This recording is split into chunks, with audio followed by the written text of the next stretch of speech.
Assalamualaikum warahmatullahi wabarakatuh. Bersama saya Novita Tia Sufiana. Untuk kali ini kita akan mempelajari tentang organel-organel sel. Sudah tahu apa itu organel-organel sel? Simak terus ya video ini sampai selesai. Sel adalah komponen penyusun sel yang masih hidup. Di sini saya akan menganalogikan sebuah sel itu adalah seperti semangkok bakso. Semangkok bakso, sudah pernah makan bakso dong ya tentunya. Semangkok bakso itu pasti isinya kuah, bakso, toge, mie, dan sawi, dan lain-lain, masih banyak pelengkapnya. Nah, saya akan menganalogikan bahwa bakso, mie, toge, dan sawi itu adalah organel-organel selnya. Sedangkan kuah baksonya tersebut diasumsikan atau dianalogikan sebagai sitoplasmanya. Dan mangkok yang mewadai bakso tersebut dianalogikan seperti dinding selnya. Bisa dimengerti ya. Untuk lebih jelasnya macam-macam organel sel bisa disimak di video selanjutnya. Sel tersusun dari dinding sel, membran sel, dan sitoplasma. Di dalam sitoplasma terdapat organel-organel sel seperti nukleus, retikulum endoplasma, badan Golgi, kloroplas, mitokondria, lisosom, ribosom, peroksisom, sentrosom, vakuola, mikrotubul, dan mikrofilamen. Dinding sel bersifat permeabel, berfungsi sebagai pelindung dan pemberi bentuk tubuh. Sel-sel yang mempunyai dinding sel antara lain bakteri, jamur, ganggang, dan tumbuhan. Membran sel bersifat selektif permeabel atau semi-permeabel. Artinya, hanya dapat dilalui oleh molekul-molekul tertentu seperti glukosa, asam amino, gliserol, dan berbagai ion. Membran plasma membatasi sel dengan lingkungan luar yang berfungsi mengatur pemasukan dan pengeluaran zat ke dalam dan keluar sel secara difusi, osmosis, dan transport aktif. Sitoplasma merupakan cairan sel yang berada di luar inti, terdiri dari air dan zat-zat yang terlarut serta berbagai macam organel sel hidup. Nukleus atau inti sel dibatasi oleh membran inti, mengandung benang-benang kromatin, dan nukleolus atau anak inti sel. Nukleus berfungsi mengendalikan semua aktivitas sel mulai dari metabolisme hingga pembelahan sel. Retikulum endoplasma atau biasa disebut RE berupa sistem membran yang berlipat-lipat, menghubungkan antara membran sel dengan membran inti dan berperan dalam proses transport zat intrasel.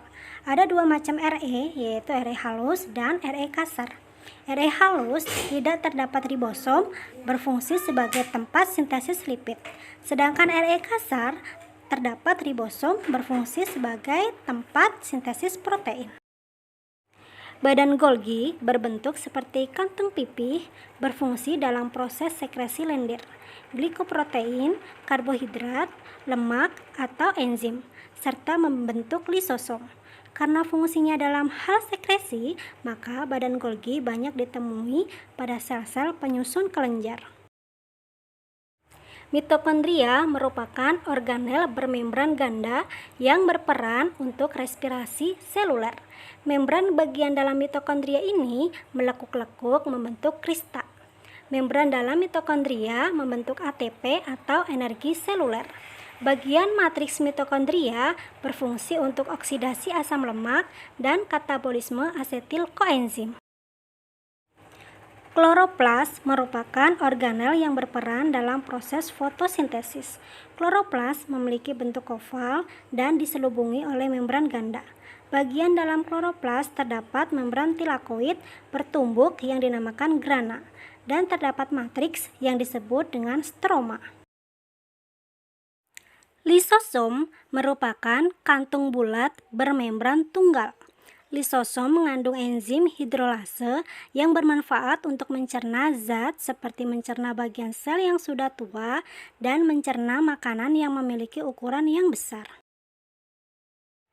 Ribosom banyak dijumpai di dalam sel, tersusun atas protein dan RNA, tidak bermembran, terletak melekat pada retikulum endoplasma, membran inti, dan sitoplasma, serta di dalam mitokondria dan kloroplas.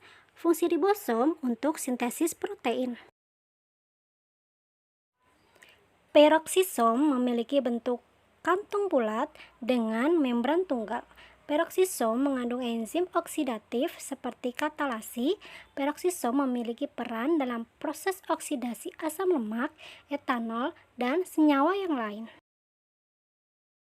Sentrosom terdiri dari dua sentriol yang dibentuk dari protein mikrotubulus. Sentriol berperan dalam membentuk benang-benang spindle pada saat pembelahan sel. Vakuola merupakan kantung bermembran tunggal dan berisi cairan. Pada tumbuhan, vakuola memiliki ukuran yang besar dan terlihat mencolok. Fungsi vakuola pada tumbuhan yaitu menyimpan air, makanan, sisa metabolisme, dan racun. Vakuola memiliki membran atau tonoplas yang berfungsi untuk menjaga tekanan air dan tekanan turgor di dalam sel. Mikrotubulus adalah bangunan langsing berbentuk silindris, berongga, tidak bercabang, tidak bermembran, dan tersusun atas protein. Fungsi mikrotubulus adalah melindungi dan memberi bentuk pada sel, serta berperan dalam membentuk silia sentriol dan benang-benang spindle. Sedangkan mikrofilamen terdiri atas untaian protein globular, aktin, dan mikrofilamen berhubungan dengan miosin yang bertanggung jawab untuk gerakan yang ada di dalam sel. Itulah tadi penjelasan tentang struktur dan fungsi organel pada sel. Semoga dapat membantu dalam memahami organel pada sel. Dan terima kasih telah menyimak sampai selesai. Assalamualaikum warahmatullahi wabarakatuh.